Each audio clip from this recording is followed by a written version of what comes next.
Yun mga katropa, habang naglalaba ako mga katropa, lalaba ako ngayon, oh. Ito, maglalaba ako ng aking mga ginagamit pagpasok sa opisina. Kanina nga pala mga katropa, tayo ay nagpunta muna sa palengke para bumili ng ilang mga paninda. Saka yung ulam natin sa araw ito na langka. Pero habang nagde-drive tayo ng ating maliit na motor, diba? At bumabaybay tayo sa kahabaan ng ML Quezon dito sa Taguig. May kasunod akong isang sasakyan, magandang sasakyan mga katropa. Oo, talagang tutok siya, tutok mga katropa. Pero, akalain mo mga katropa, nung nakita ko yung plaka, red plate mga katropa. Akalain mo, red plate. Dito rin pumasok sa subdivision namin.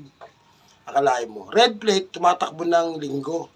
Akalain mo, simpleng korupsyon mga katropa. Isipin mo, red plate ka, linggo ngayon, bumabiyahe ka, sasakyan ng gobyerno, tapos gasolina pa ng gobyerno. Kasakit, di ba? Samantalang tayo dito, pamotor-motor lang at palabalaba. Ay, grabe, korupsyon talaga.